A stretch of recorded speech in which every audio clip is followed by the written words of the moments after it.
Hello guys, this is your friend and we are back with a new fanfic. What if Naruto received Sasuke's Sharingan before his death, part 1. And if you enjoy this fanfic then please press the like button and subscribe to my channel for more fanfic like this. And now let's start the fanfic. Gifts of friendship. You bastard, screamed Naruto as he knelt over Sasuke's limp body. The figure in the mirror said nothing as Naruto swore his death and more. Ominous red chakra began to flow through Naruto's body. The boy Haku felt the sudden increase of chakra and flung 3 of his needles at the young boy. The 3 needle found birth deep in Naruto's right eye. Naruto screamed out in pain, clutching at his eye. Fighting through his pain, Naruto wrenched the needles free.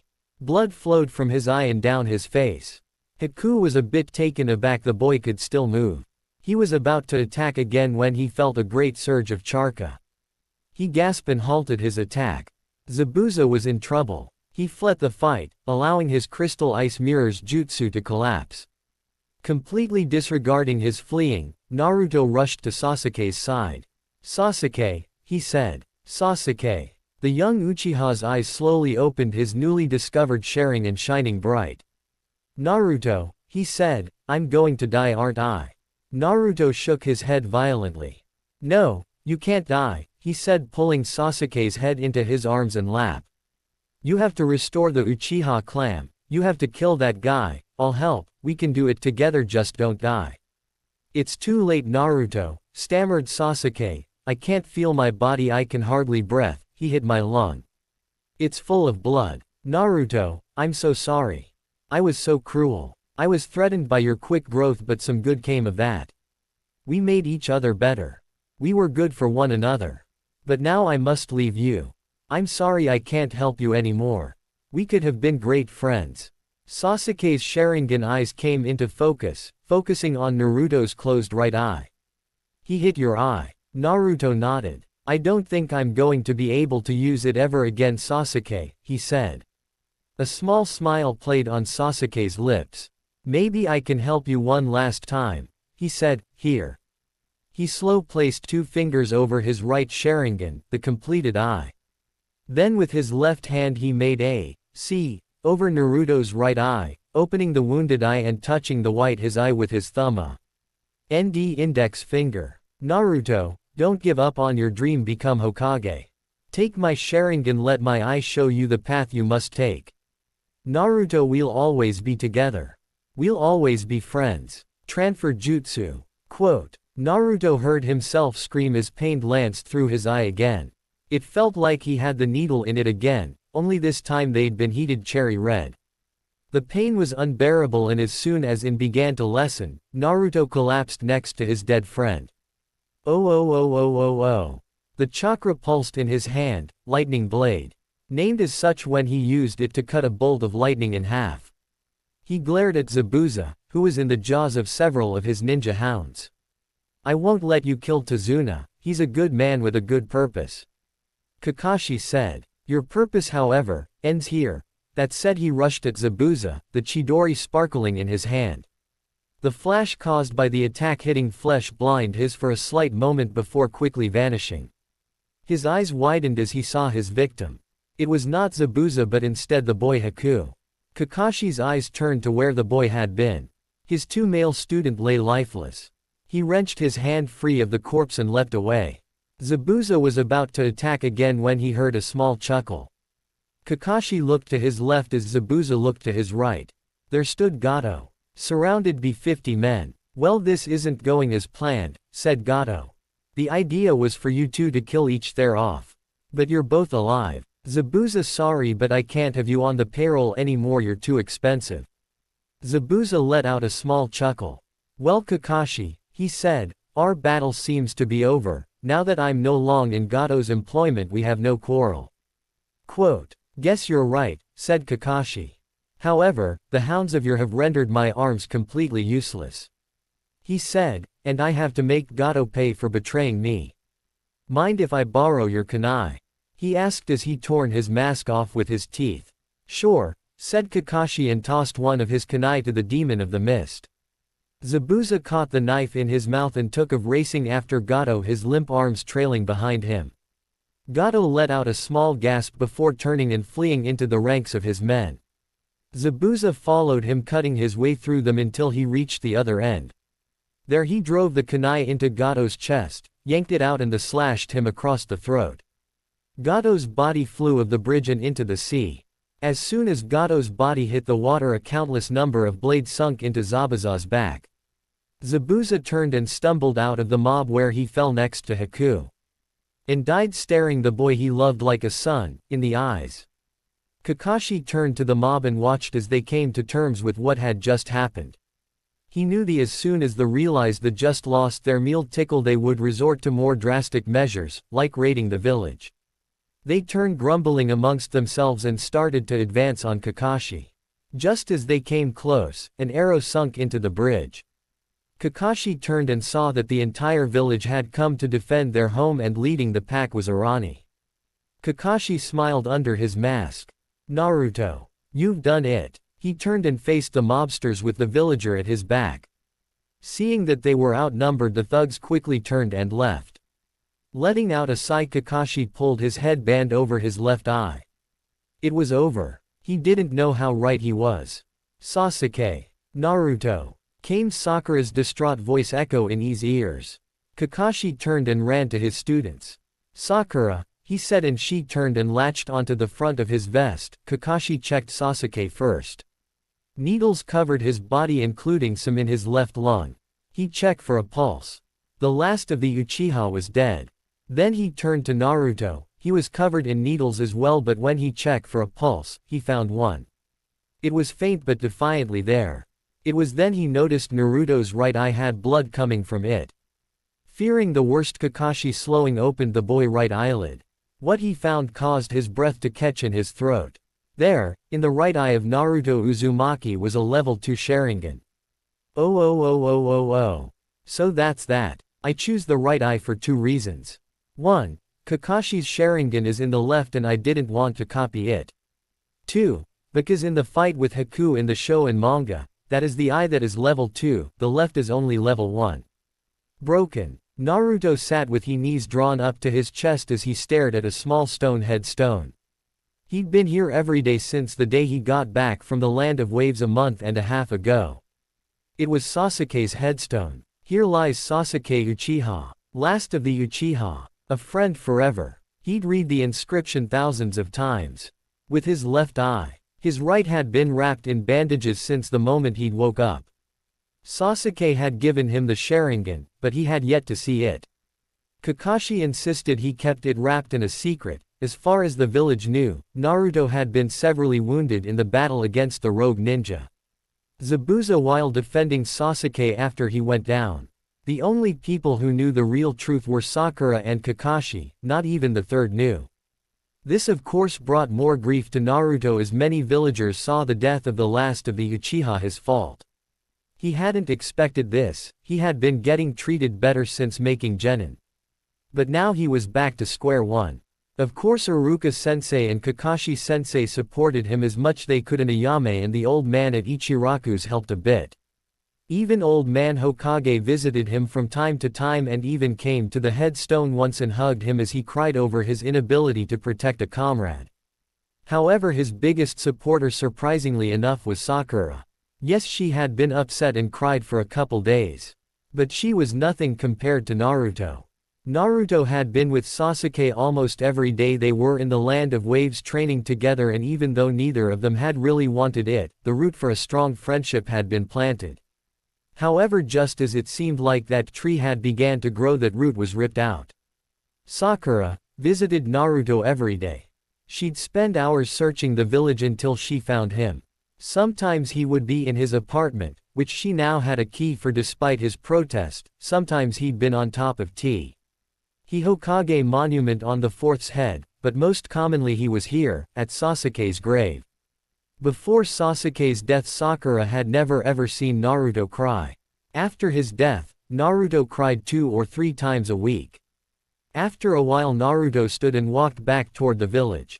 His hands tucked in the pockets of his black pants. After the funeral, Naruto had gotten rid of everything that reminded him of Sasuke. That included his orange jumpsuit, which Sasuke used to tease him about from time to time. Now he wore a simple pair of black pants, black thong-style sandals and a deep blood-red t-shirt. He wasn't wearing his headband, he hadn't wore it since he got back. He hadn't been a mission. He rubbed the bandage covering the right side of his face thinking back to when he'd woken up.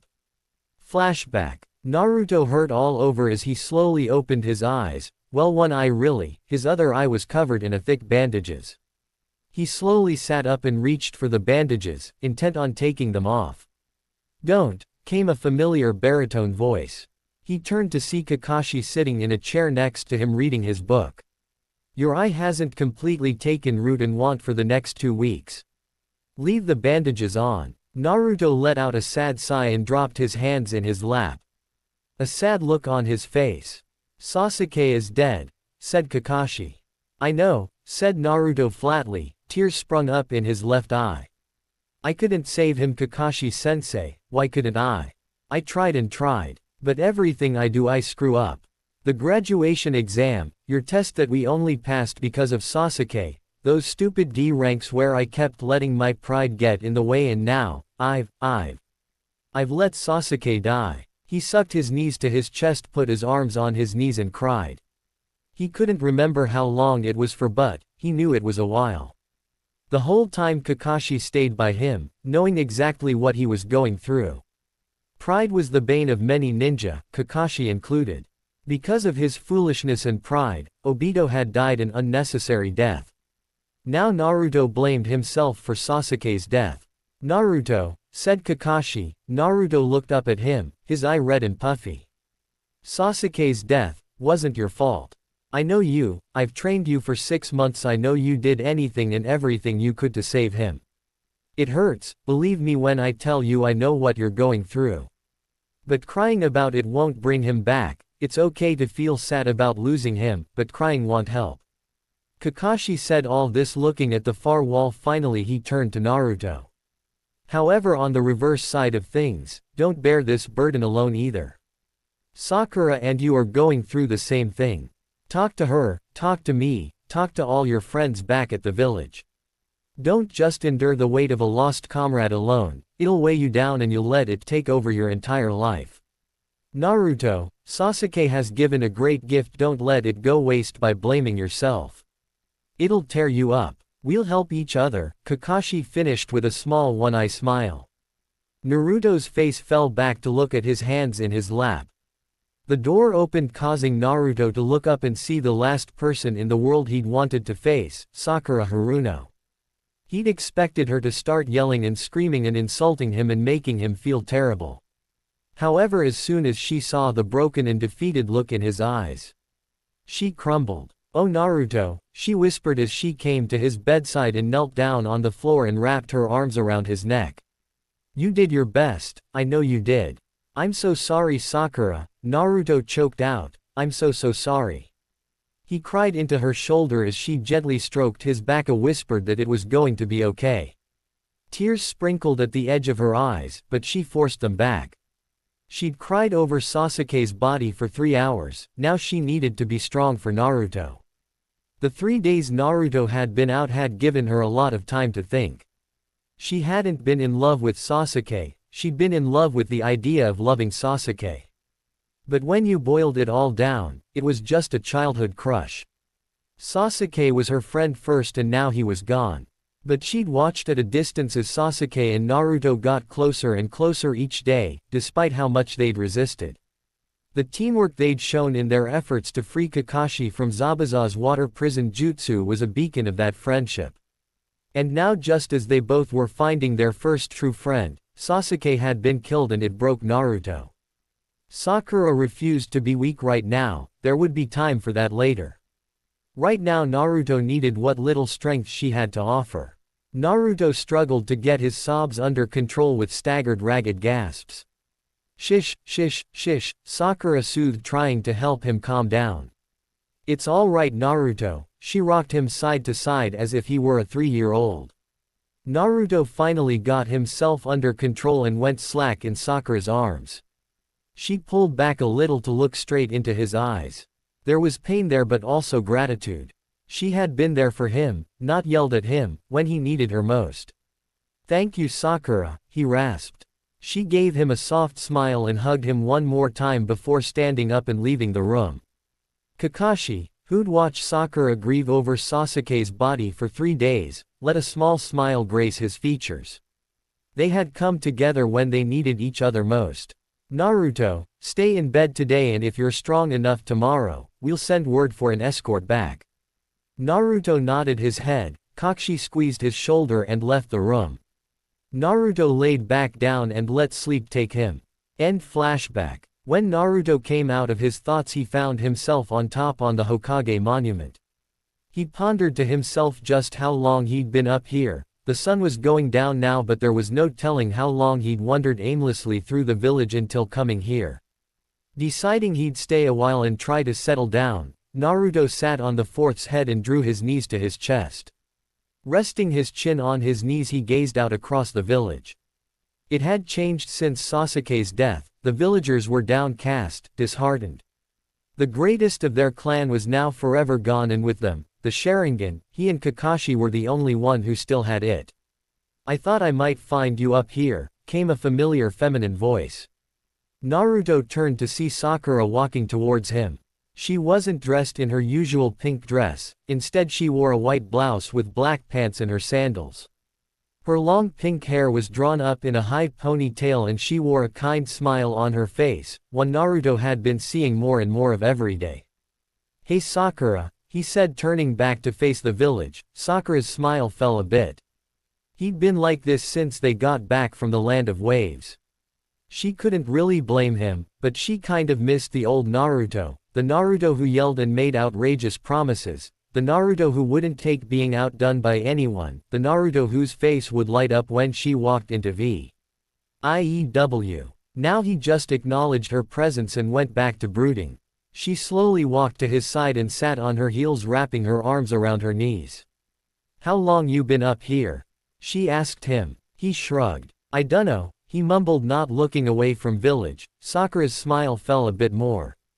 It fell to a full-blown frown when his stomach growled and he didn't do a thing about it. Anyone who knew him would have expected him to jump up a declare he was going to Ichiraku's for some ramen. Now he just stared out into space, his stomach rumbling. "All right," said Sakura, standing back up. "Let's get something to eat." "My treat." Naruto shrugged again and let Sakura drag him to his feet. He followed her down the mountain, his hand tucked in his pockets. They slowly made their way to the ramen stand ran by old man Ichiraku and Ayame. She sat him down at his favorite stool before sitting down next to him.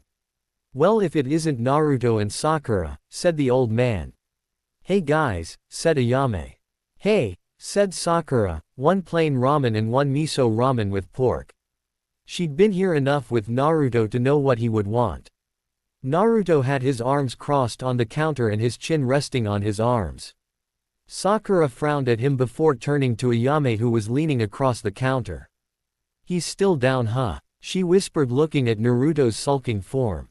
"Yeah, he just can't forgive himself for Sasuke's death," Sakura whispered, "and to make things worse, 90% of the village blames him too."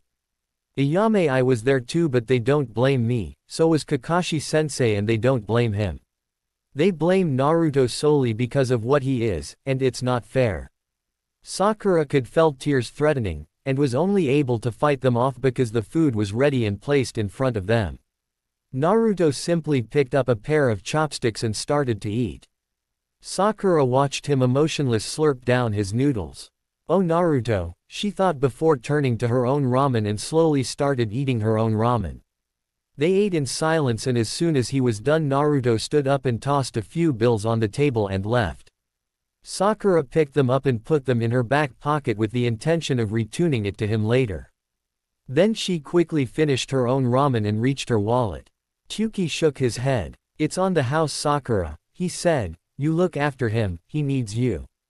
Sakura smiled and nodded her head. Then she jumped down and ran after Naruto. When she caught up with him, she laced an arm through his, an act that would have caused the boy to get very uncomfortable. Now he didn't even look at her.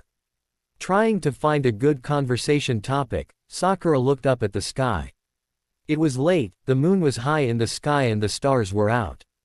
"Hey," she said, "I'll walk you home." The slightest nod of his head was her only answer. She tightened her grip on his arm and started leading him towards his apartment. Naruto didn't say anything for a long time. He was staring at the sky for a long time. She couldn't read his face, she used to be able to read him like a book. The new Naruto was so withdrawn and she didn't like it. "Sakura, I'm all right," he said. They were at his apartment and she knew he was dismissing her. But she wasn't leaving him to brood, not this time. "No, you're not Naruto," she said without a moment's hesitation. "You sulk all the time, you let other people's words affect you like you never have before. Naruto, you've given up on your Nindo. Never give up and always keep your word, no matter what, you've lost sight of that. Naruto, that's okay, we all lose sight of things, but it's time you found it again." He stepped into his apartment in an attempt to escape her, but she stopped the door and perused him. She found him standing in his living room, shoulders shaking, he was crying.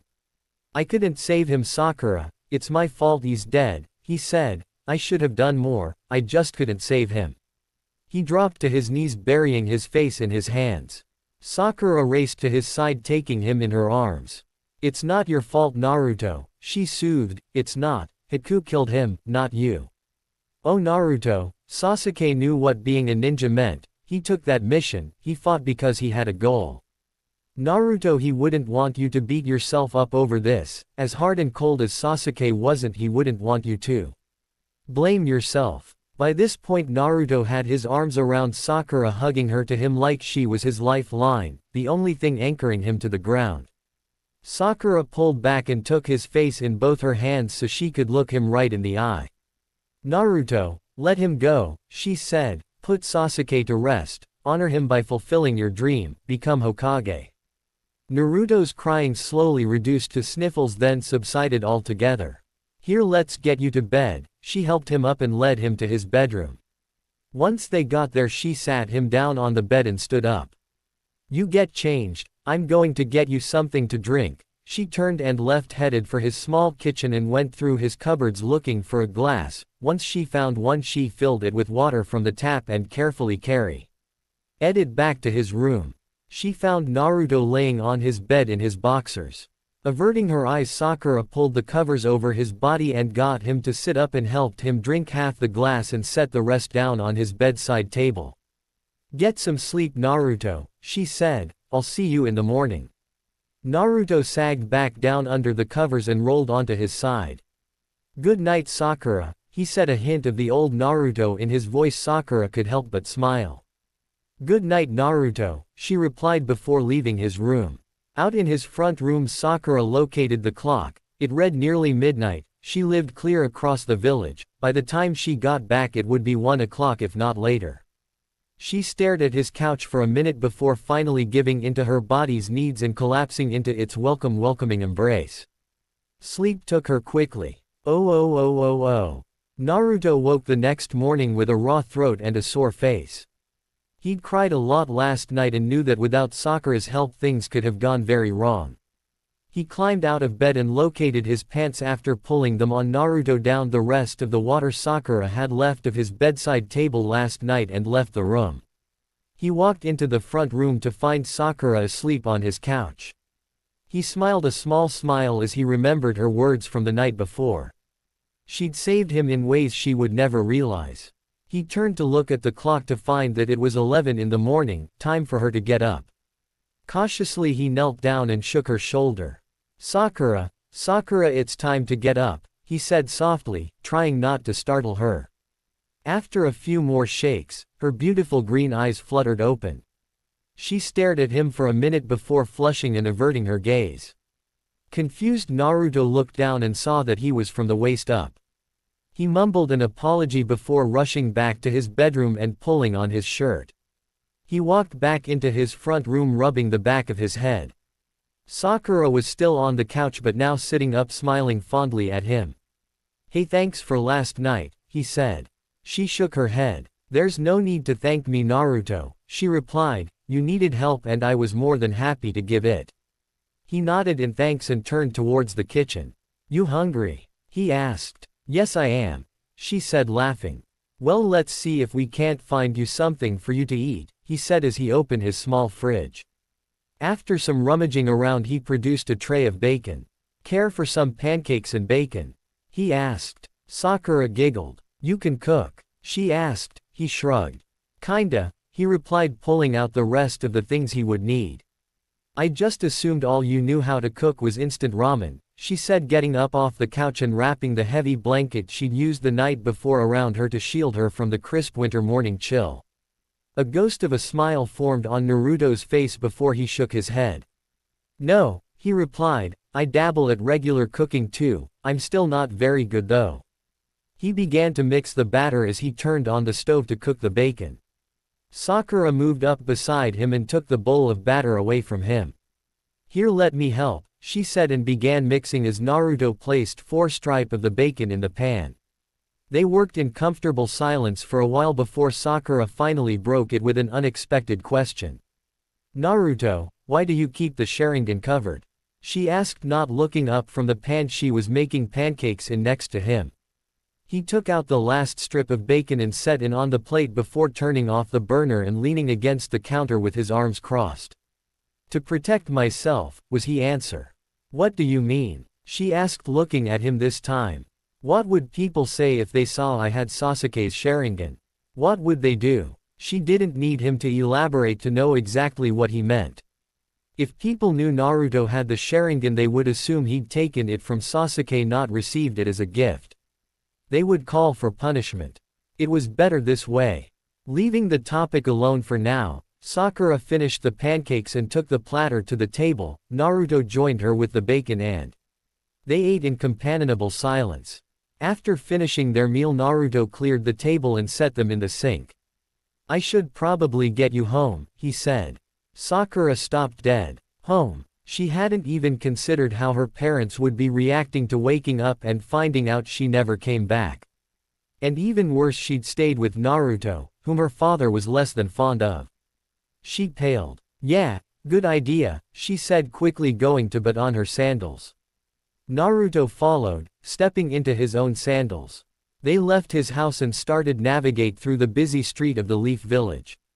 It was a busy time of year, the winter festival was coming, street vendors were showing up more and more every day to get ready for the start that weekend. Without really thinking about it, Sakura wrapped her arms around Naruto's right arm to keep from getting separated. Naruto eyed her for a minute before let the ghost smile return to his face. Sakura gave him a small smile in return but couldn't find it in her heart to smile a full smile. It was disheartening to see that Naruto could no longer smile. He used to be so full of life, now he was broken, but Sakura could see that he was healing. The ways he'd acted this morning showed that he was more his old self, and it pleased Sakura. She knew he'd never be the exact same ever again, that was asking too much, but maybe with help he could be more outgoing again. They got to Sakura's house after about an hour of dodging through traffic. Sakura braced herself as she opened the door. This was going to be bad. Her fears were instantly confirmed when she saw her father standing in the doorway, arms crossed over his chest, anger in his eyes. There you are, he seethed. Hi daddy, she squeaked. What in the world do you are doing staying out all night? He asked. It was then that he realized for the first time just who she was with. You, he yelled, advancing on Naruto. Acting instinctively, Naruto pulled Sakura behind him. In doing so he lost his opportunity to defend himself. The blow caught him square on the jaw. He stumbled backwards down the steps of Sakura's house, nearly knocking Sakura over in the process. He regained his balance and stood in front of Sakura looking at her father. Though their eyes met, there was no challenge in Naruto's eye. No defiance. Nothing, just an empty pool of cold ice. It was unsettling, really. He could have dealt with defiance, or rage, or sorrow, but this empty look that he was getting from the boy made his blood run cold. He'd seen it before, in men who had nothing left to live for. This boy had seen something that broke him. Sakura, get inside, said Mr. Haruno. Sakura's face light up with panic. She couldn't just abandon Naruto, but she could disobey her father either. So with a squeeze on his bicep, Sakura stepped around Naruto and up the stairs to her father. "Goodbye Sakura," came Naruto's even voice, void of all emotion. Sakura's face fell. She'd worked for almost 2 days to get Naruto to open up, only to have her father ruin that in less than a minute. "Goodbye Naruto," she replied and stepped in the house. "Mr. Haruno glared at Naruto a bit longer before going inside the house. Naruto was left standing at the bottom of the stairs alone. After staring at the door for a minute he turned, stuck his hands in his pockets and left headed for Sasuke's rave. Oh oh oh oh oh. Sakura rounded on her father the moment he closed the door. "Why'd you do that?" she demanded, furious with him. "He had you out all night Sakura," yelled her father. "You may be a ninja but you are still my daughter and I will not have you out all night with trash like him." He pointed towards the door. "Trash, trash," screamed Sakura. "Naruto is a lot of things daddy, but he is not trash. He is the most caring, self-sacrificing, dependable person I know. He needed me last night and I was more than happy to be there. I know you saw the look in his eyes. He's dead inside. He watched his best friend killed in cold blood right in front of him. I spent all night and this morning trying to get him to open up and just when I started making a little bit of progress, you ruined it." Tears were now flowing freely down her face. Her father was rooted to the spot, completely speechless. Once he didn't respond, Sakura turned and fled up the stairs and into her room where she collapsed on her bed and cried. Downstairs Takashi Haruno stared after his daughter feeling like the scum of the earth. Movement caught his attention and he turned to see his wife Aki giving him a look of complete disappointment. "How much did you hear?" he asked. "I heard the whole thing Takashi," she said. "You've completely destroyed our daughter. That boy is all she has right now and I could tell just from the small glimpse of him I caught out the window, he isn't doing well." The disappointment dripped off her words. "He needs her." Takashi looked at the floor, hating himself. "Oh oh oh oh oh oh. Hey Sasuke," Naruto said as he sat down. "I can't stay long, I just wanted to say hey." "Back again Naruto," came a male's voice. Naruto turned to see Kakashi standing behind him. "Oh hey Kakashi-sensei," said Naruto turning back to Sasuke. "Naruto, stand up," Kakashi's voice told him he better do it. So Naruto dragged himself to his feet, ready to get yelled at again. His jaw still ached where Sakura's father had hit him. "What is it Kakashi-sensei?" he asked, not really caring. Kakashi's answer caught him off guard. "Naruto, it's time I taught you to use Sharingan.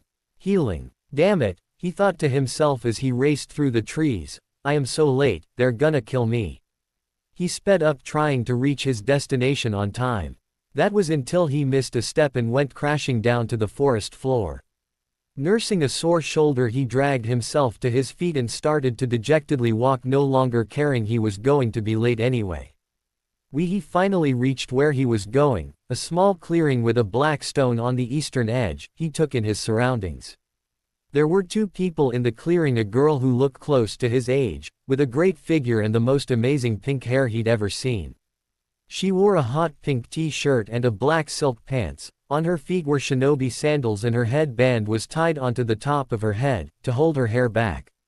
The second person was a boy, about his age, maybe a year older. He had long shaggy and spiky blonde hair. He wore a blood-red t-shirt and black pant. Flat thong-style sandals were on his feet. On his head was a blue headband and the right side of his face was covered in heavy bandages. The girl turned to him, her face angry. "Late again Kaka," she cut herself off. "Hey, you're not Kakashi-sensei. Who are you? Is this Team 7? He asked, a bit shy. "Yes," the girl replied. "Why do you ask?" He hesitated, however before he could give his reason, a voice behind him cut him off. "So, you must be Haru." Haru turned to see a tall man with silver hair and his headband over one eye standing behind him with his hand tucked into his pockets. "Haru?" the girl asked. "Yes, Sakura, Naruto, this is Haru Murray," said the silver-haired man. The blonde looked at him with suspicion. "He's the newest member of Team 7. The blonde's face contorted but he stayed silent. The pinkett, however, did not. But Kakashi-sensei, I'm not sure if that's. She cut herself off again, glanced nervously, and the blonde Haru glanced at him again and saw the boy had his face down, his blonde hair masking his eyes. Haru didn't have to be a mind reader to see that the boy was against this idea. He just hoped he would blame him. It wasn't his choice. He'd been placed on this team because on his last team he was fighting more and more with a teammate and it had already jeopardized several of their missions. So to end the bickering, the squad had been broken up and Haru had been assigned to this team. He knew some of the history behind the infamous Team 7. Sasuke Uchiha had once been a member of this team, but he died in the Land of Waves on a mission that had escalated far beyond the abilities of any genin. He had been fighting the enemy on his own while the Uzumaki boy stood by and watched. It was because of the blonde-haired boy that the last of the Uchiha was dead. Balling his fists, Haru glared at the boy, but try as he might, he couldn't get the young man to raise his gaze. "All right," said Kakashi, "let's get on with today's training, it'll be relatively short. Combat training, you'll fight each other for 3 hours, do not hold back, if you do you will get injured because your opponent won't." Haru stared at the man. They were expected to fight each other. He glanced at his new teammates. Neither of them seemed fazed in the least. "However, since Haru is new, I'm adding a second rule. For 1 hour 2 of you will pair up and attack the other, this will also help work on cooperative fighting and teamwork. First will be Haru and Sakura against Naruto." "Naruto," the blonde finally looked up. "Don't use it, that's the only restriction, you're not ready, all other jutsu is allowed though." Naruto nodded. "Got it, Kakashi-sensei," he said. Haru noticed Sakura almost seemed to breathe a sigh of relief. "Okay then, on the whistle," said Kakashi. Sakura walked over to stand next to Haru and the Naruto stood across from them. "What are his weaknesses?" asked Haru. Sakura stared at Naruto for a second before turning to reply. "Genjutsu," she said. Well, there went that plan. Haru didn't know any genjutsu. He would just have to figure something out. A shrill whistle sounded across the clearing. Naruto leapt straight for them, a kunai in hand. Haru noticed he was coming right for him. He froze. He was hardly any good at close combat. He closed his eye waiting for the cold bite of steel. That was until a ringing met his ears. He opened his eyes and saw Sakura standing in front of him blocking Naruto's kunai with her own. To looked over his shoulder at him. "Don't just stand there, help me," she said. Haru nodded and drew his own kunai. Naruto leapt away from them and threw his knife, which Sakura deflected easily. Naruto nodded about 15 feet away and stated, flashing through hand signs. "Fire style, fireball jutsu." He yelled it, brought his hand to his mouth. He placed 2 fingers on the corner of his lips and exhaled. A massive ball of flame launched at them. Sakura and Haru leapt out of the way in opposite directions. Then Naruto crossed his fingers. Shadow clone jutsu. 19 clones phased into existence. Then they charged. Oh oh oh oh oh. Kakashi sat in a nearby tree watching the 3 genin fight. He could help but smile. In the 2 months Naruto had been training to use Sharingan, he had come a rather long ways. Even though he was more withdrawn and quieter since Sasuke's death, there were some things about Naruto that Kakashi believed would never change. Like his unbelievable work ethic. Kakashi had had to physically force Naruto to stop training 3 times, or risk total chakra depletion. It was true that Naruto had a substantial amount more chakra than Kakashi, but the hours Naruto put into his training would put a normal person in a near-coma state. 8. About a month into the training, Kakashi stumbled across another change in Naruto. When Sasuke had given Naruto Sharingan, he'd also inadvertently transferred his own prowess with fire jutsu to Naruto. Naruto could now use fire jutsu so powerful it rivaled Sasuke's, hell it even Kakashi's. Kakashi watched as Naruto attacked with his shadow clones. Like he said, some things never change.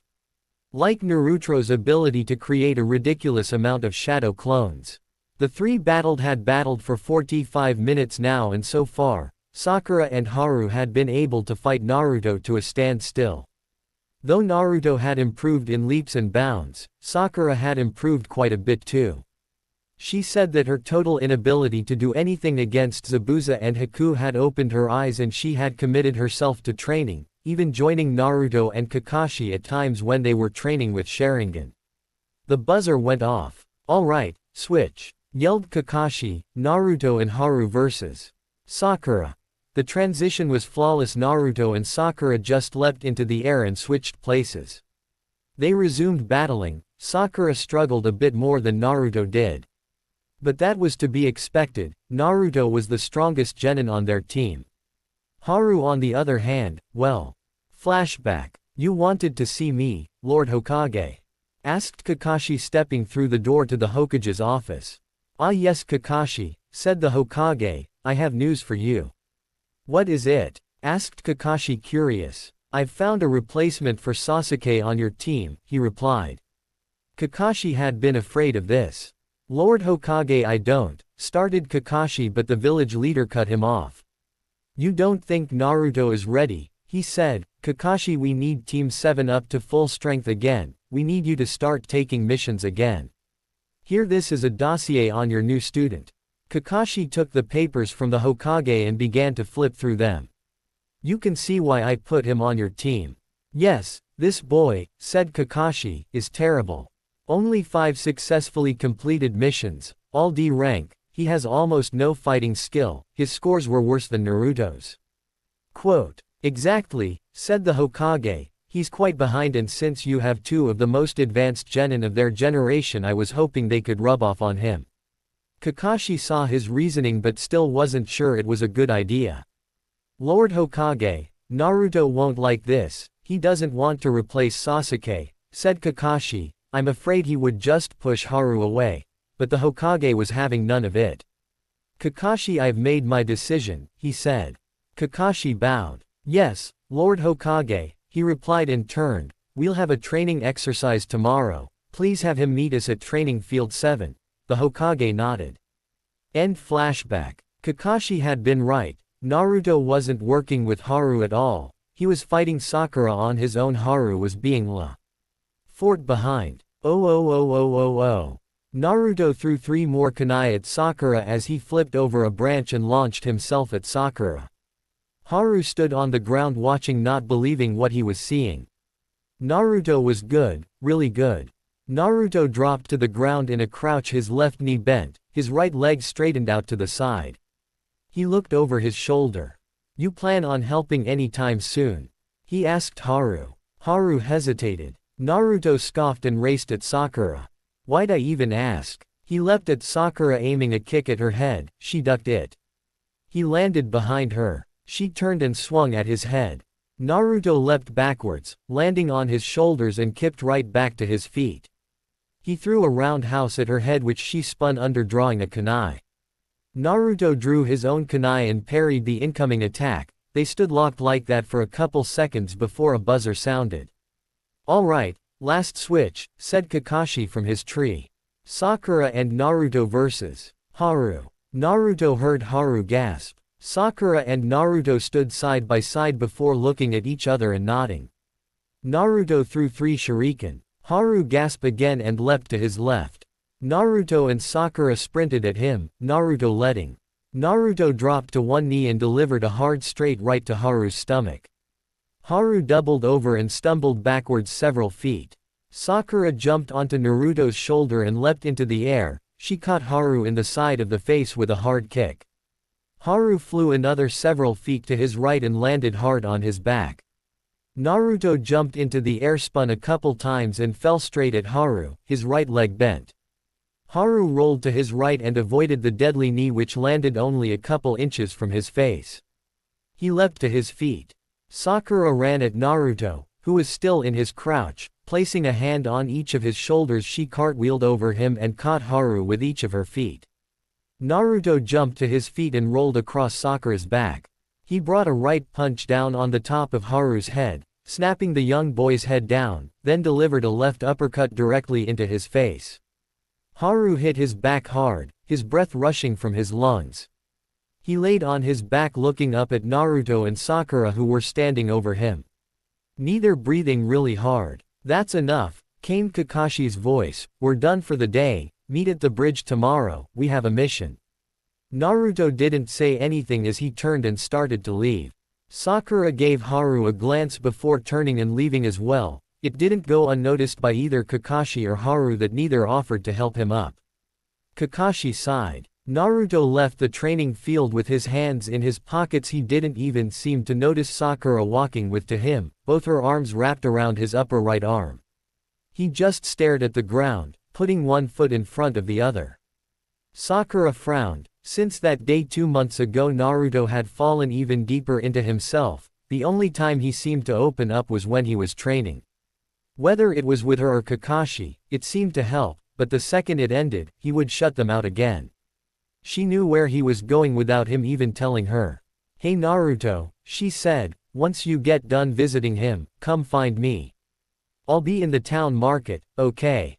He nodded and continued on his way. Sakura gave him a squeeze on the arm and left him.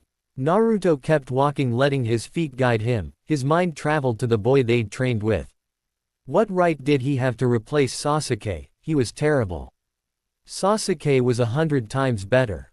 He and Sakura hadn't even been going all that hard, but almost everything they threw at him found its mark. Did Kakashi really think they could go on a mission with him? He reminded him of himself, his old pathetic self who hadn't been able to protect Sasuke. It made him so angry. He looked around and realized he was standing at Sasuke's headstone. "Hey man," he said, squatting down and brushing off the few leaves that covered it. "Sorry I'm late, I had to train with Kakashi-sensei and Sakura." "You always talk to yourself?" asked a voice behind him. He turned. "What are you doing here?" Naruto asked the visitor. It was none other than Shikamaru Nara. Shikamaru shrugged. "Came to pay my respects," responded Shikamaru. "My team's be gone for a while and I thought I'd come say hey." He walked up and stood next to Naruto, who had stood up by this point. "How long you been here?" Naruto shrugged. "Not long," he said, "but I can't stay long either. I have to meet Sakura." Shikamaru nodded. "Well, it was great seeing you again Naruto," Shikamaru said. Naruto nodded and turned to leave. He tucked his hands in his pockets and hunched his shoulders. After walking for a good 10 minutes, he's the village market. Was a wide area in the middle of town full of stall vendors and street shops. Naruto scanned the area for Sakura's distinct pink hair. He found her standing at one of the stalls, next to a girl with blonde hair. "Ino." Naruto turned to walk away, but Sakura must have turned around because she called out to him. "Naruto, there you are," she called. He turned to see her racing towards him. Ino held back her mouth a firm line. Naruto knew what was going on. In the past 4 months he'd been back, Ino had tried extremely hard not to listen to the rumors that said Naruto had let Sasuke die. She tried so hard not to blame him. She slowly walked over to Sakura and Naruto. "Hey Sakura, I'll see you later, okay?" she said, and without looking at him she added, "Nice seeing you Naruto." And like that she was gone. Sakura let out a small sigh as she wrapped her arms around Naruto's. She did it quite often now, neither really knew why, but it was comfortable. Sakura figured she did it to protect Naruto, give him something else to focus on than the harsh words and cruel whispers that always surrounded him every time he went out. They walked through the market for a while, Sakura stopping occasionally to look at something at a stall or admire an item at a street shop. Naruto never said anything, he just walked with her, stood by her and watched over her. A silent escort. As the night wound down, Naruto decided it was probably time he got her home. She agreed and together they walked to her house. It was a good 30-minute walk. As they walked, Sakura couldn't help but look up at Naruto's calm, stoic face. He was actually quite handsome, and Sakura knew that if she hadn't been so obsessed over Sasuke when he was alive, she probably would have been quite attracted to Naruto while they were in the academy. Though part of her was glad she wasn't back then, because she knew if she had had a silly school GIRL with a crush like she had been with Sasuke, she wouldn't have been able to put her ridiculous behavior aside and help him like she was now. Smiling to herself, she looked back down at the ground, slightly tightening her grip. Naruto glanced at her from the corner of his eye before turning his gaze back forwards. In time they reached her house. Naruto walked her up the stairs and stood at the doorway as she reached for the doorknob. But just before she could grab it, the door opened and none other than Takashi Haruno stood there waiting. Naruto went a couple of steps down, not want to get into a confrontation with since his last one, he'd been able to avoid the man, but now they were standing face to face. Naruto, he said. All Naruto could do was just blink. The man had never used his name, no one really did. Takashi looked at the sky. It's kinda cold tonight, care for a cup of tea before you head home? Naruto and Sakura both looked at Mr. Haruno like he'd gone crazy. Come on in, the man said and disappeared inside the house. Naruto and Sakura shared a confused look but went inside anyway. They found Takashi and Aki in the kitchen talking in low whispers, however as soon as they say them enter. The husband and wife fell silent. Takashi turned to the stove where he was heating up water, while Aki turned to Naruto. Why don't you come sit down, Naruto? She asked with a kind smile in her face. Naruto let her lead him to the couch in the living room while Sakura stayed in the kitchen with her. Dad. Okay daddy, she said, what's going on? Takashi looked confused. What do you mean Sakura? He asked in return. The last time you saw Naruto you punched him in the face, she said, her hands on her hips. Now you're inviting him in for tea. Quote. Sakura, her dad said, not looking up. You don't know this but I've been watching him for a while. I hurt him and I feel terrible for it. I'm trying to make amends for what I did.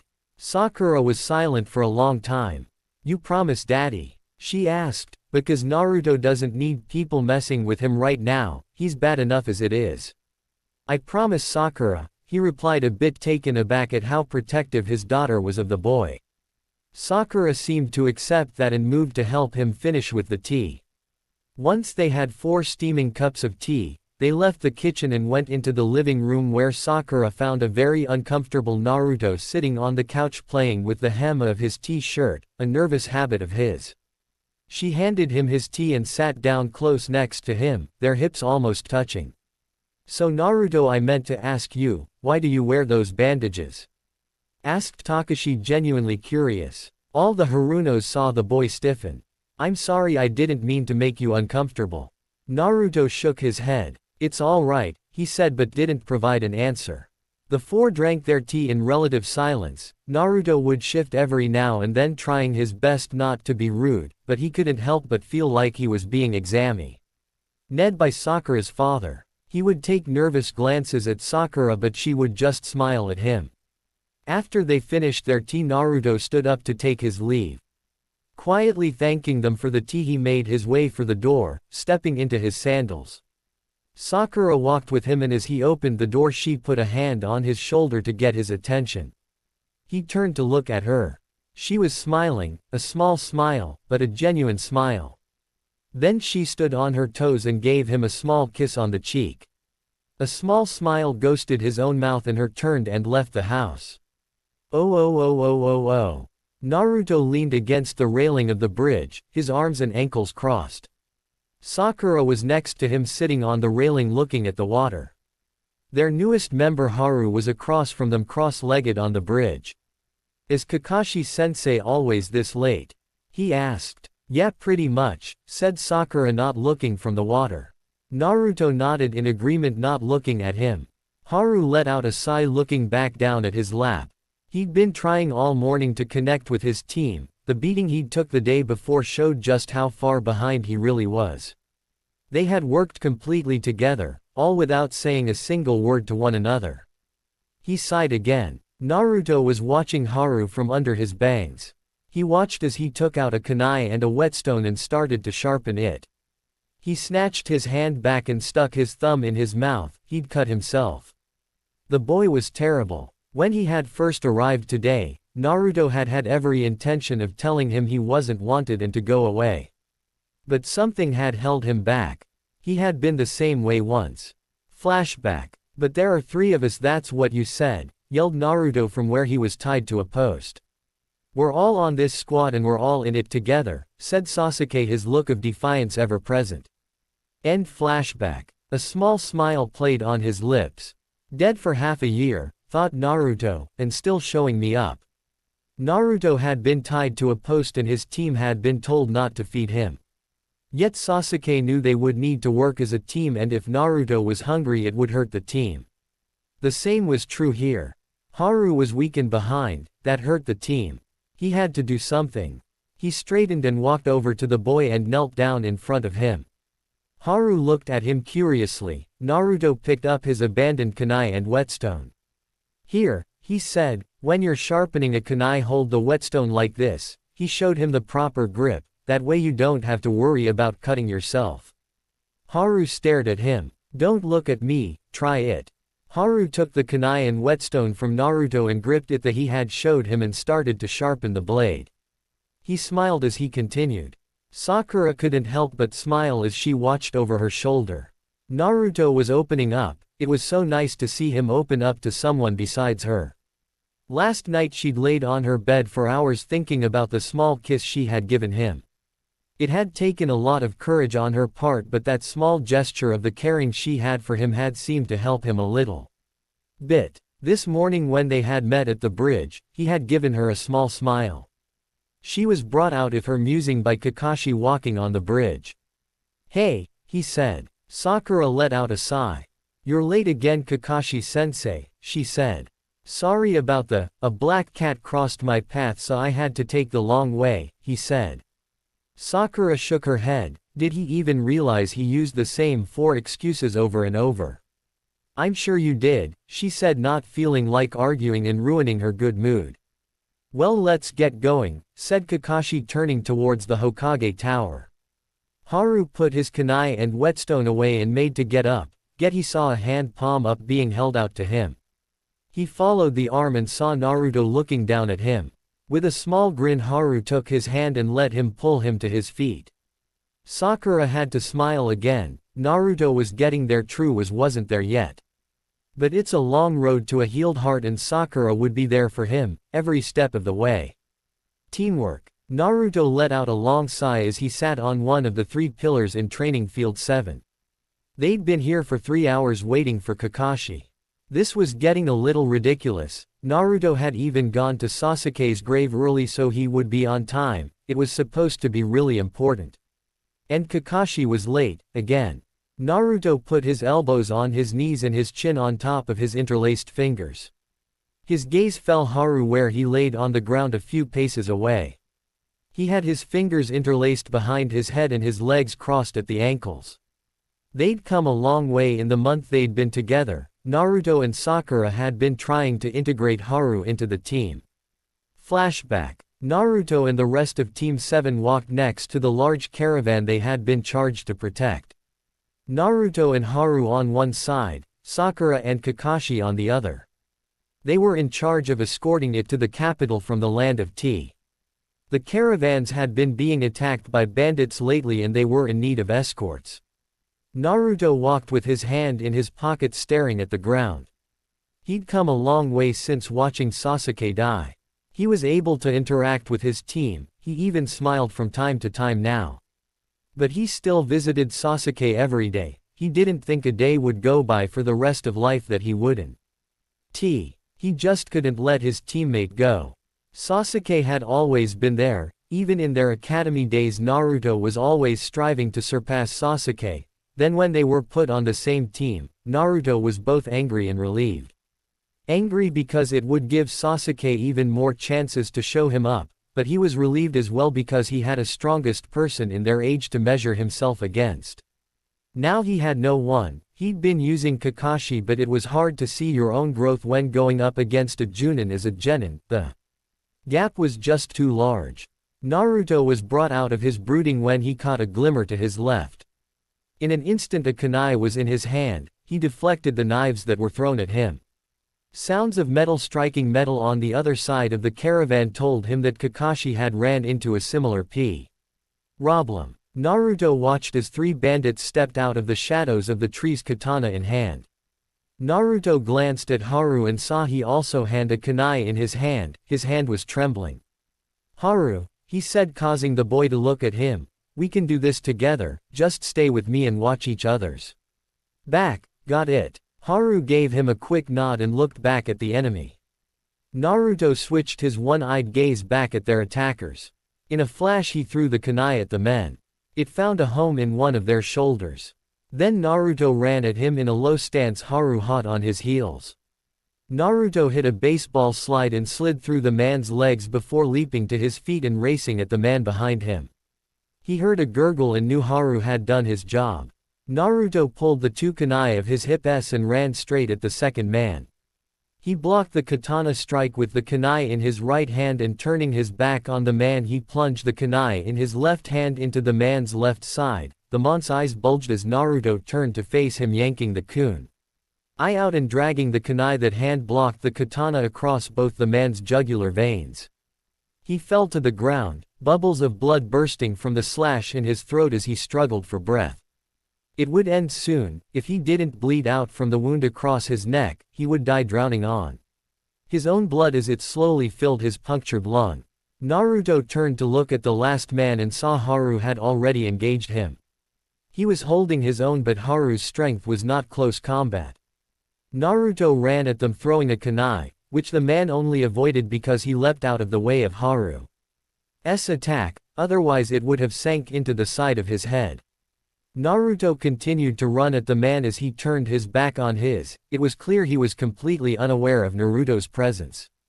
Naruto closed the gap swiftly and buried the blade into the man's back, severing his spine. Haru took advantage of the man's surprise and plunged his own kunai in their opponent's heart. Naruto pushed the man to the ground, pulling his blade free. He turned to Haru and gave him a small nod of approval and turned back to the caravan, only stopping to wipe his blade clean on one of the enemy's hurts. End flashback. That had been one of their first missions together, and their team's teamwork had been getting better and better with every mission. After their last mission yesterday, which had been a simple delivery run to a neighboring village that had taken a grand total of 6 hours, she told them to meet at training field 7. And now he was late. Naruto let out another sigh, causing Sakura to look up at him from where she was sitting right below him, reading a scroll on genjutsu that she had gotten from Kurenai. "What's wrong, Naruto?" she asked, a curious look on her face. "You've been sighing an awful lot." "It's Kakashi-sensei," said Naruto. "I just wish he could be on time for once." Sakura nodded her head in agreement. "Why do you think he's late all the time anyway?" asked Haru from his spot in the middle of the field. "Who knows," said Naruto. "He's done it since we've known him, and he's not showing any signs of stopping. Guess we'll just have to deal with it." As if on cue, Kakashi casually walked into the field waving in greeting. "You're late," they all chorused, not loudly, Naruto merely mumbling. Kakashi let out a small laugh, nervously rubbing the back of his head. After regaining his composure, Kakashi addressed them as a team. "I've actually called you all to discuss an important matter. The Chunin exams are approaching and I've nominated the 3 of you." 3 genin stared at him for a minute. "Wait, what kind of exam?" asked Haru, knowing if he had to fight, he would be hard-pressed to win. "I'm not allowed to disclose the details," said Kakashi. Then he took out 3 sheets of paper and handed them to his students. "These are the applications, file them out and meet at the academy tomorrow if you wish to participate." With that he left the 3 young ninja. Naruto stared at the paper for a minute before jumping to the ground. He was entering, it would be a good opportunity for him to test his skills. He walked out of the clearing heading for the main square of the village, his teammate flanking him. As they walked, they stumbled across a male-female pair of ninja they didn't recognize. The male was in a black jumpsuit wearing a ridiculous cat-eared hood, makeup, and had something wrapped in bandages on his back. The female wore a simple dress with a large battle fan strapped to her back. The male had a child by the collar holding the boy off the ground. Naruto recognized the boy, Konohamaru. The look on the mystery ninja's face did spell good news for Konohamaru. Naruto decided it would be best to intervene. "Put him down," he said, not drawing his hands out of his pockets. "What?" said the ninja. "You got a problem too, punk." "I do," said Naruto. "I have a problem with you harassing the people of my village." He glanced at the boy's forehead. "Sand ninja." You are clearly here to take part in the up-and-coming Chunin exams. It would be a shame if I had to have you expelled from the village for disturbing the peace. Kankuro, said dark voice from somewhere to Naruto's right, put him down, you're embarrassing yourself and our village. A young man stood in the underside of a tree branch, his arms crossed and a large gourd on his back. The boy in black seemed to get scared suddenly and dropped Konohamaru. Sure Gaara, he stuttered. The boy Gaara turned to Naruto. I apologize for his behavior, he said in a monotone voice. Naruto shook his head. It's all right, no harm was done. Having said that, Naruto, Sakura, Haru and Konohamaru all left the sand ninja to themselves. As they walked, Naruto thought about the boy named Gaara. There was something about him, something strangely familiar. Deciding that he was reading too much into it, Naruto decided to just banish the thought. He had an exam to focus on and he couldn't afford distractions right now. Oh. Naruto stood outside the academy, his hands in his pockets. He had arrived 30 minutes early to ensure he wouldn't miss his chance. After waiting about 10 minutes, the rest of his team showed up. They handed the applications to the two Chunin sitting at a booth outside. Head upstairs, 3rd floor, room 305, one of them said. Naruto nodded and then, with his team flanking him on either side, he entered the academy. He walked up the stairs and to the 3rd floor where he found and entered room 305. The room was packed, and in the front stood the rest of the rookie 9. Naruto walked over and stood next to them, his hands still deep in his pockets. Hey Naruto, said Choji as he approached. Naruto inclined his head in greeting and stared out amongst the rest of the ninja. There were genin from all over the land, grass, sand, rain. There were even 3 ninja with music notes on their headbands. Naruto locked eyes with one of them, a man who had most of his face covered in bandages. They stared at each other for a minute. Sakura glanced nervously at Naruto and then looked at Haru, who was watching Naruto. Then surprisingly, the man with the music note on his forehead broke the eye contact. A ghost of a smile crossed Naruto's face as he glanced at the rest of the rookies. Some of them were looking at him with stunned looks. Naruto gave them questioning looks before turning to look at the examiner that just entered the room. All right, you scum, said Ibiki, everyone take a number from the box the examiner is passing around, then take your assigned seating. Naruto drew number 19D. He walked up to row 19 and sat in the 4th seat. To his left was a grass ninja and to his right was Hinata. They passed out the tests. You have 1 hour, said the examiner, no cheating, if you are caught 3 times your entire team will fail. Begin. Naruto flipped over his paper and saw a 9-question test. The 10th question will be given with 10 minutes left. Naruto stared at it for a minute. Great, all the skills I've picked up and I still suck at taking tests, he thought. He sat in his chair trying to think of a way to figure this out. There was no way he could answer any of the questions, they were just way over his head. He was gonna have to cheat, but how? Flashback. Kakashi and Zabuza stood on the water, eyeing each other. Both men stared, flashing through hand signs, Kakashi copying Zabuza flawlessly. They both used the water-style jutsu, throwing Naruto around. Then Zabuza stared, making random movements. Kakashi moved flawlessly with him, mimicking every movement the demon of the mist made. End flashback. 10 months ago Naruto would have slapped himself in the forehead. Now he was more reserved.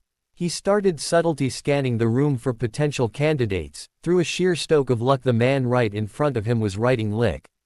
Man possessed. Pretending to scratch the right side of his face, Naruto slightly pulled down the bandage over his right eye. He had been training for the last 6 months with Kakashi in using Sharingan. It was time to put that training to at least some use. For the first time since the death of Sasuke, the right eye of Naruto Uzumaki opened. Sakura scanned the test, and glanced at Naruto, who was staring blankly at his test. This was bad, though his battle prowess and jutsu skills had increased by leaps and bounds since Sasuke's death. But his intellectual and deductive reasoning skills hadn't improved at all. She wasn't going to have a problem and Haru should be okay. Though he wasn't a very good fighter, Haru was actually quite smart. Sakura watched Naruto be still for a long time before finally moving. He scratched the bandaged side of his face, then stared writing. Her fears laid to rest for the time being, Sakura turned to her own test. I hit a gold mine with this guy, thought Naruto as he copied the answer for the 5th question. In a matter of 20 minutes Naruto had the entire test filled out and finished. They had 5 minutes until the 10th question was released. Naruto pulled the bandage back over the Sharingan to conserve his chakra and sat back in his seat with his arms crossed. People around him were starting to finish. As he glanced around he realized that there was a significant fewer number of people. He'd been so focused on copying the man's movements he hadn't noticed people being removed. "All right, listen up," said the proctor. "It's time for the 10th question." Naruto looked up at the proctor trying to read him. He hadn't been able to for the entire exam, it was starting to wear on his nerves. But before we reveal the 10th question there are a few rules. Rule number 1, each of you will have the choice whether or not to take the final question. There was a collective gasp from the students. However, should you choose not to take it you will get a 0 on the test and automatically fail, and in extension, your entire team will. Rule 2, if you do decide to take the final question and do not answer correctly, you will be barred from taking the Chunin exams ever again. Gasp wasn't the correct word this time. It was more like a scream of terror. Naruto watched as student after student raised their hands, backing out. Naruto glanced at Haru, who was shaking, nervous as hell. Naruto closed his eye. "Go ahead, Haru," he thought. "Raise your hand." Haru's hand twitched but he kept his arm down. "All right then, here we go." The proctor glanced over the class one more time. "All right then, if that's everyone I only have one thing left to say." He paused as he glanced around. Naruto's right hand twitched, ready to pull the bandage from his eye. "Congratulations, on passing the first exam." Naruto almost fell out of his chair, the guy next to him actually did. "Hold on," yelled Sakura jumping to her feet. "What do you mean? Where's the 10th question?" "There is no 10th question, not a written one at least," he smiled. "In fact your answer to stay was the correct answer." Naruto crossed his arms and slumped in his seat. "Unbelievable," he said smirking and shaking his head. "Then what was the point of the other 9 questions?" demanded a blonde-haired girl wearing a sand headband around her neck. "Were they completely pointless?" Quote, "Not all," said Ibiki. "In truth they served a very important task. They were to test your ability to gather intel under the most dire of circumstances." Naruto could only shake his head. "As I'm sure you realize the questions were far too advanced for any genin to answer. The test was designed to encourage cheating, in fact, it practically demanded it. However you had to have someone to copy off of. So I had 2 Chunin who already knew the answers sit in with you." Naruto watched as the boy he'd been copying raised his hand. "Okay, but what was the point of the 10th question?" asked the blonde girl. "The 10th question was the whole point of the exam. You had 2 choices, neither one very pleasant. You could either choose not to take it and whole team would fail, or you could take it or run the risk of losing your chance to ever be Chunin. It was a no-win situation. But with your choices to take it you have shown your ability to put the mission before yourself. The first exam is over." "See-through deception," said Naruto shaking his head. Then the widow to his left shattered, a sort of ball flew in through the window. 2 kunai with ropes tied to them embedded themselves in the ceiling. A woman with purple hair and a tan coat stood in front of the newly erected curtain. "All right, boys and girls, you ready for the second test?" she yelled. "Good. Then follow me." No one moved. "Okay," stuttered Naruto with a raised eyebrow. "You're early," came Ibiki's voice from behind the curtain, again. She faltered. Then Ibiki stepped around the curtain and the 2 shared word in whispers that Naruto didn't catch. "All right, meet me tomorrow at the 44th Battle Training Zone at 8 o'clock tomorrow morning," the woman said, dismissed. Quote, Naruto stood up from his seat and exited the room, his hands tucked in his pockets. He walked down to the ground floor and exited the building, headed for home. His teammates soon joined him. "Hey Naruto," said Haru walking up on his right, "how many questions did you answer?" I could only get 5. Naruto smiled. I got them all, said Naruto. Sakura gave him a weird look before a look of understanding crossed her face. Gave her a faint smile before looking forward again and continuing on his journey home. I'll see you guys tomorrow, said Haru and leapt off. Would you like me to walk you home? Asked Naruto looking back at Sakura. Sakura shook her head. Actually I'd visit with you for a while, she said. My parents are out of the village on business and won't be returning for a week. Naruto nodded his head and turned toward his house. They reached his house in short time and soon found themselves sitting on his couch. Though he'd intended to stay up and talk with Sakura for a while, Naruto found himself growing very drowsy very quickly. In a matter of minute his head was cradled in Sakura's lap and he was fast asleep. The next morning Naruto woke on his couch, a petite form curled against him. He lifted himself up a bit and looked around, his clock read 6 o'clock. They had an hour and a half to get the 44th battle training ground. He gently shook Sakura awake and watched as her beautiful green eyes fluttered open. Sakura, we gotta get up, he said. She stretched her whole body against him. He felt his face heat up slightly. After she got off the couch, Naruto sat up and put his face in his hands, rubbing it vigorously, trying to wake up. Then he stood up and followed her out of the house. They ran to the training ground and made it with a half-hour to spare. Haru was already there waiting for them. About time you two decide to show up, he said, giving them a smirk. Yeah, sorry about that, said Sakura, rubbing the back of her head. Kinda overslept. Haru gave them a knowing look before turning to face the forest. So this is where we're taking the next exam, he said, looking up at the looming trees. Should be pretty interesting. Naruto followed his gaze into the trees. They looked ominous and he couldn't help but agree, it did look like it was going to be interesting. Movement to his right caught his attention and he turned to see Shikamaru and his team approaching them, followed by the other 3 rookies. Soon the rookie 9 were standing together in a small mob and at their head stood Naruto. They were outcasts here, having only been genin for a short time. Even most of the Leaf genin looked on them with partial disgust. The only ones who weren't were 3 in the far back. 2 boys and a girl.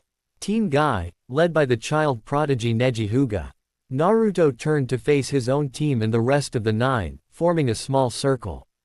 So looks like we're all still in it, said Kiba, glancing around. Yup, said Choji, smiling. What do you suppose the next task will be? Asked Hinata's shy voice. None of the others got a chance to answer because at that very moment the second exam proctor showed up. All right you maggots, she yelled, it's time for the second exam to begin. Each team will receive either a heaven scroll or an earth scroll. The objective is to enter the training ground, and make your way to the tower located in the middle. However, before you can enter the tower you must first obtain both scrolls. You have 5 days. Naruto's eyebrow raised a bit. Before we can proceed each team must enter the both, confirm you are allowed to partake in the exam and receive your scroll. Naruto turned to his team and indicated for them to follow. Then as a team they walked into the both. Names, said the Chunin sitting behind the table. Sakura Haruno, said Sakura. The Chunin scanned the list and found her name, he checked her off. Haru Muri, said Haru. The Chunin checked his name off. Naruto Uzumaki, said Naruto. The Chunin did a double take, eyeing Naruto up, then he checked his name off. Naruto picked up the heaven scroll that was set in front of him and drew his a number out of the box. They drew gate 13. They exited the booth and walked away from the rest of the candidates. Once at their gate, the 3 started to discuss strategy. Naruto, said Sakura, who should lead the team. Naruto was quiet for a bit. You should, Sakura, you're the smartest one out of the group, said Naruto. Haru, no offense but you've got a bit of a confidence problem and me well, I already let one teammate die, I won't let you die because of me. Sakura frowned. She and Haru both believed Naruto was the best for this, but it seemed that he didn't trust himself with the well-being of his teammates. Yes, she was smart, but she wasn't a leader, she didn't have the natural ability, it wasn't in her makeup. Naruto, however, was. He knew how to inspire people, it came as natural as breathing to him, but it seemed that he had yet to overcome his fear of being responsible for another teammate's death. So she reluctantly agreed to lead them. But she knew that if any fighting started, Naruto would take over. He wouldn't even realize it, but he would, and she'd follow his every order. Naruto nodded at her and turned around to face the gate. She stared at his back, his hand tucked in his pockets, but he still stood as straight up as ever. The pride he had in himself hadn't changed. For a second she remembered Sasuke and the way he carried himself. They had been more alike than they knew, but Sakura had always been looking at them from the outside, so it was easy for her to see. She was sure Kakashi saw it too. "All right, get ready," said the Chunin at the gate. Naruto stepped up to the gate, Sakura and Haru stepped up to flank him. 5, 4, 3, 2, 1, the Chunin counted down, "Go." The gate swung open and the three raced in. Naruto took the lead and leapt into the trees, the others hot on his heels. They raced through the trees for an hour before coming to a stop in a small clearing. "All right, how are we gonna go about finding a Earth Scroll?" asked Haru. "We can't split up, but we'll lose time if we just wander around aimlessly," said Sakura, "so for now we continue to head for the tower." Naruto and Haru nodded and leapt off to follow their leader. However, they hadn't gone 300 yards when Naruto put on a burst of speed and tackled Sakura out of the sky. A kunai flew overhead and Haru caught a branch and flipped up on top of it, drawing his own kunai. Naruto landed with Sakura in his arms, holding her bridal style. "Thanks, Naruto," she said as he put her down. He nodded and looked up into the direction the kunai had come from. 3 ninja from the grass village stood in a tree 60 feet away, squaring off against Haru. Haru leapt into the air and threw his blade. The 3 scattered. Naruto and Sakura used the distraction to leap back into the fight. Naruto slipped of his pack and flipped it open. He pulled out a crescent-bladed-like object and threw it to Haru, who caught it and landed on a nearby branch, blocking a shuriken with the blade. Then he spun the blade once, 3 identical blades sprang forth. Haru was holding the weapon of Sasuke Uchiha, the Demon Wind Shuriken. The attacking ninja all threw multiple shuriken and kunai at Haru, who started spinning the shuriken. The incoming blades were deflected.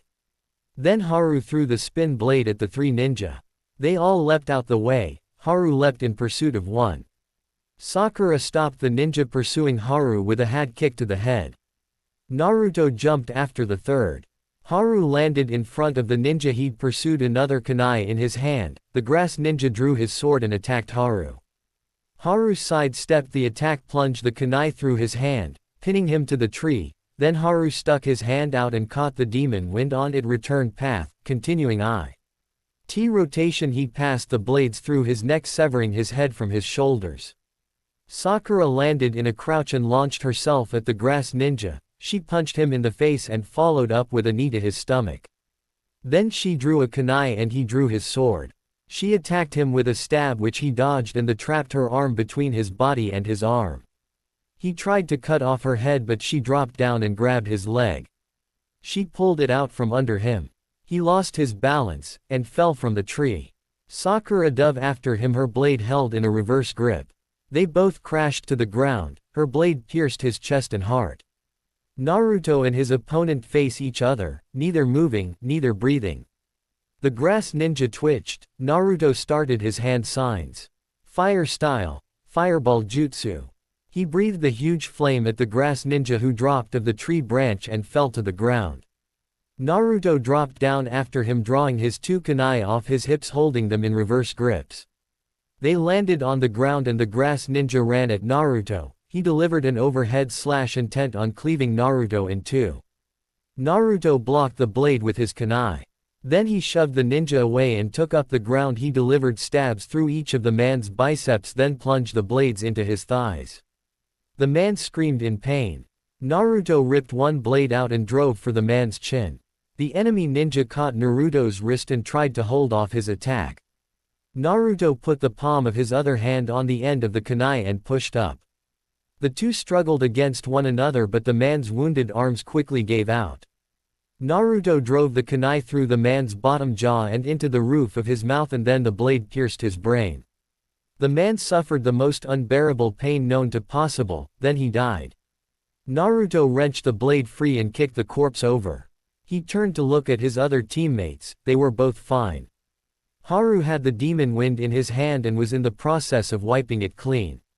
The other two enemies were dead. Haru collapsed the demon wind and tried to hand it back to Naruto. Naruto shook his head. "Keep it," he said, "you seem to have a natural talent for it. I can't think of a better person to carry Sasuke's shuriken." Haru and Sakura shared a look of amazement. Naruto was parting with something of Sasuke's. Not many people knew it, but Naruto had the headband he'd gotten from Iruka in a drawer at home. Since his death, Naruto had been wearing Sasuke's headband, as a tribute to his dead friend. Now he was giving Haru the demon wind, the weapon Sasuke had used to fight the rogue ninja, Zabuza. "Come on," he said, "let's search them for the scroll." They searched the bodies for a couple minutes before Haru found it on the man he'd killed. "It's a heaven scroll," he said. He tossed it into the bushes. Naruto and Sakura converged on him. "It's getting late," said Sakura, "let's find somewhere to campo for the night." The other two nodded and they began to search. After looking for half an hour, they found a deep cave that had a natural bend in it, which meant they could make a fire. Heartened a bit, they head inside and started to erect a camp. Sakura set up the tent, while Haru and Naruto collected firewood. In no time at all they had a small fire going, and were eating some rations that Haru had had. Naruto volunteered for the first watch, and while the others slept he sat at the mouth of the cave. His thoughts, as they always did, drifted to the time he'd spent with Sasuke. The tree climbing, their fight with Zabuza, the demon brothers, everything.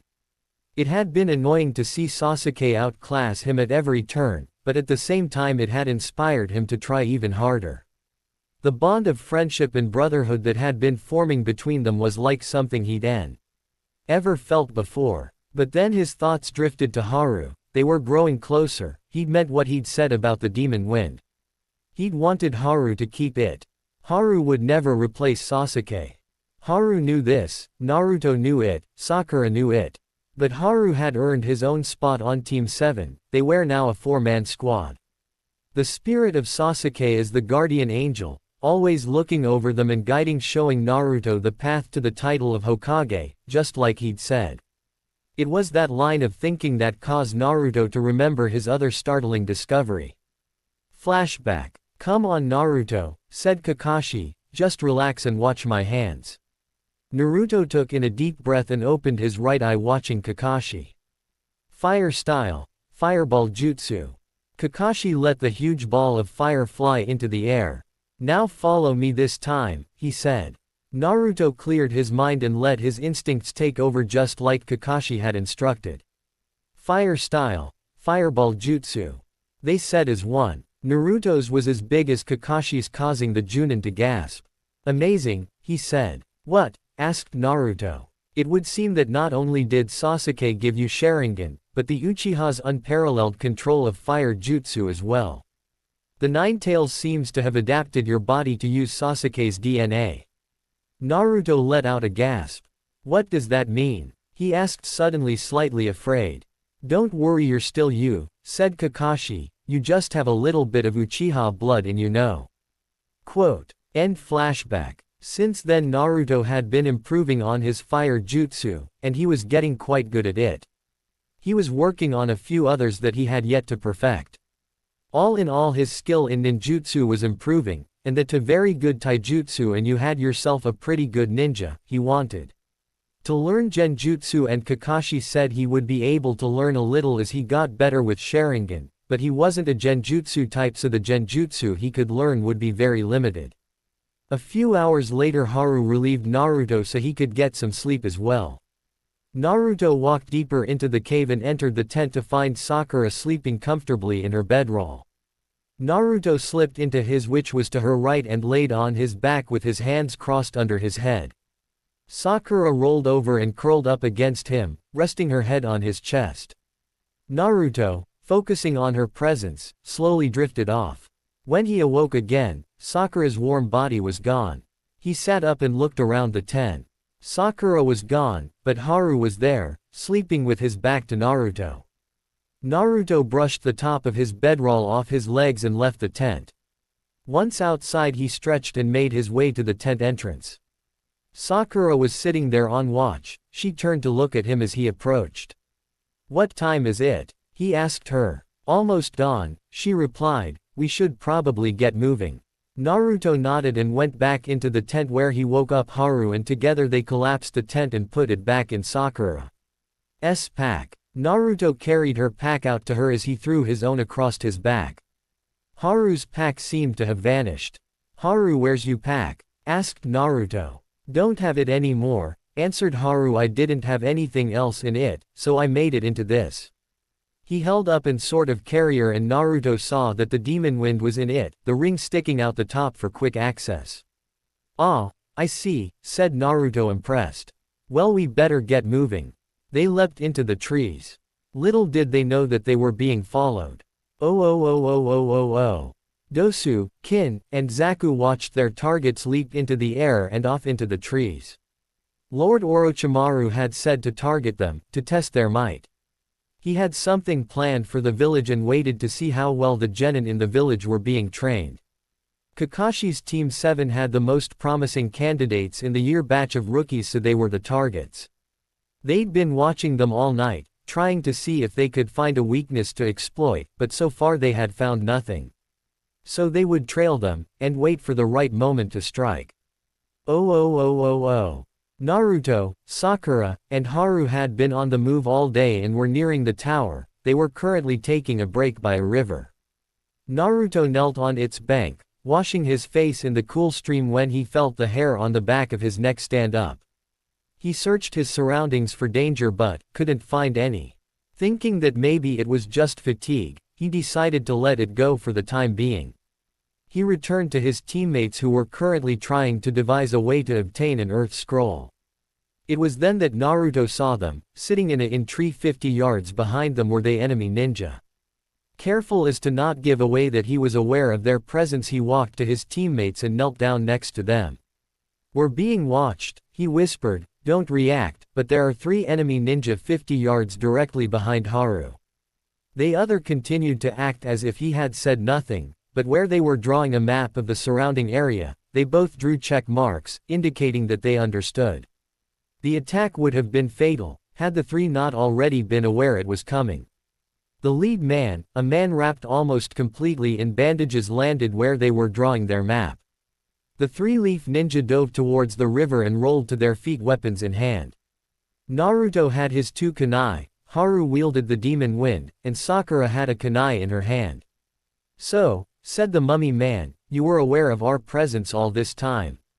"What if we were?" countered Haru. The mummy man was joined by 2 others, a man with spiky hair and a lean woman.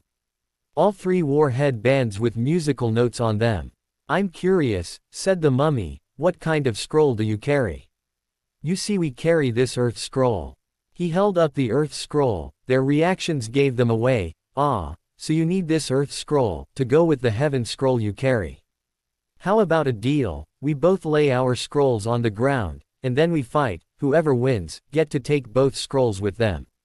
Naruto wanted to accept. An Earth Scroll had fell right into their laps, but if the man was revealing what kind of scroll he had, it could only mean that he was confident in his and his teammates' chances of winning. But they really didn't have any choice. "I'll take your deal," said Naruto and pulled the Heaven Scroll out of his pack. He set it on the ground next to the mummy man's scroll and leapt back to his team. "Okay, guys," he said, "any ideas?" "Yeah, I've got one," said Sakura, "but I'm going to need time, 2 or 3 minutes at least. In the world of a ninja, 2 minutes was a lifetime, 3, an eternity." Naruto nodded. "All right, Haru and I will keep them busy," said Naruto. Haru nodded in agreement and started to spin the demon wind. Sakura leapt back a ways and started making hand signs. Naruto sheathed his 2 knives and started his hand signs. "Too late," yelled the spiky-haired man. He held up his hands and a wall of air rushed at Naruto. Naruto finished just in time. Fire style. Great fireball jutsu. He launched the mass of flames at the wall of air. They clashed and the shock wave caused everyone to shield their face, all but Sakura who was too far back. When Naruto and his opponents recovered, they all noticed Haru was gone. Naruto feared the worst, however his fears were quickly put to rest when he saw a loud yell. He looked up and saw Haru spin his body over using his own momentum to put even more force into the throw, just as Sasuke had while fighting Zabuza. The demon wind flew at the ninja with blinding speed, but the mummy man pulled up his sleeve and revealed a strange-looked gauntlet with holes in it. He blocked the large shuriken with it. Haru caught it as it flew back at him. He hit the ground and collapsed it, blocking the strike the mummy had aimed at him. They stood still, eyeing each other down when Haru gasped and fell to one knee, blood running out of his left ear. Naruto was on the moving, drawing his two kunai. He kicked the mummy man in the face, sending him flying backward, and then deflected two throwing needles that the girl had thrown. Haru was on his feet and running the spiky-haired guy, only to have a wall of air hit him in the face. Naruto turned to help him, but was cut off by the girl. The mummy soon got to his feet and was running towards him. "Come on, Sakura," he thought. It was in that moment that the two attacking Naruto stopped altogether. The spiky-haired guy was still blasting Haru with a massive wall of air, pinning him to the ground. Naruto dodged around the girl, who now had her hands around her own throat, and ran up behind the guy. He slid under his arms and drove both kunai into his arms, at the elbows. He screamed in pain. Haru kicked him in the face. He crashed to the ground, unconscious. Naruto turned to look at Sakura, who was on her hands and knees breathing very hard. So, that's what she was doing, he thought, genjutsu. Quote. He looked back at the mummy man and the girl was on the ground, she'd strangled herself to unconsciousness. The mummy man was on his knees gasping for air. He must have been able to hold out long enough for Sakura's jutsu to wear off. "You are indeed powerful, and we underestimated you," said the mummy man. "The earth scroll is yours, please let us go." Naruto picked up the two scrolls and turned towards his fallen foes. "Be gone," he said. "Thank you, until we meet again." He stood up and carried both off his teammates. Naruto quickly joined Haru at Sakura's side. "Sakura, that was amazing," he said. "I'm still trying to get the hang of it," she said. "It take a lot of my chakra and I can't hold it for long." Quote. "It's okay," said Naruto, "you held it long enough for what we needed. Look." He held out the two scrolls. "We've got both scrolls, let's rest here tonight and head for the tower in the morning." No one disagreed. Oh. Naruto, Sakura and Haru gazed up at the tower as they walked inside. It wasn't as large as Naruto had expected it was a decent size. They stepped into the room labeled 13 and closed the door behind them. It had taken most of the day to reach the tower, so there were still 3 nights and 2 days until the test ended. They would be here for a while. They started searching the room, when Sakura found a large poster on the wall. After reading it, she turned to her 2 teammates. "I think we have to open the scrolls now," she said. The other 2 looked at her curiously for a second before following her orders. Haru and Naruto each took a scroll and opened it. They started to smoke, so the 2 threw them away, drawing their weapons. When the smoke cleared, Ruruka-sensei stood in front of them. "Congratulations on passing the second exam," he said. "Ruruka-sensei?" asked Naruto. "That's right," said his old sensei. "Why are you here?" asked Sakura. "Well, I'm here to explain the exam," he said, "and what it means to be Chunin. You see, a Chunin is a leader. The exam demanded teamwork, and it was up to the leader to get their team to work together as a cohesive unit. Secondly, it pitted you against the other. The team had to decide who to approach each obstacle. One through teamwork could this exam be completed." After his explanation of the exam, Ruruka asked them about the challenges they had faced in the forest before finally wishing them good luck on the next exam. The next 2 days passed slowly, but it gave them time to replenish what chakra they had used in the forest. After the time limit was up, the door in the back of the room opened. This led into a hallway where the rest of the qualifying team were. They all followed the hall into a huge room. On an elevated platform stood each sensei of the remaining teams, the second exam proctor, and the third Hokage. All right, each team line up in single file, said the exam proctor. After lining up, the Hokage spoke.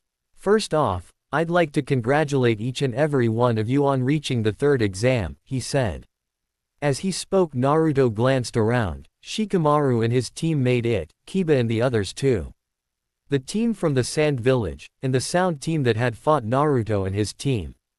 And two other Leaf teams, one was Team Guy and the other had no one that Naruto recognized. Each person looked rather strange, and silver-haired man with glasses was in the front. Now, the Hokage, it's time to, he was interrupted by another Leaf ninja dropping from the roof. Lord Hokage, he said, as proctor for the third exam, I, Hayate Gecko, wish to address them. Very well, said the Hokage. Hayate turned to them. Hello everyone, he said, before we can begin the third exam we have to have a set of preliminary bouts. What the hell for? Demanded Kiba. Frankly speaking, said the proctor, we didn't expect this many of you to make it, we must thin down your numbers. Before we do, however, is there any among you who wish to end it here? The man in glasses raised his hand. All right, you got me, I'm out, he said. Kabuto Yakshi, said the second exam proctor. Very well, said Hayate, if that is it, then the prelims begin right now. A screen high in the wall began to randomly go through names. It ended on Haru and one of the Leaf ninja dressed in purple. The other went up to the catwalks on either end of the room, only Haru and his opponent remained. It was time for the third exams to begin.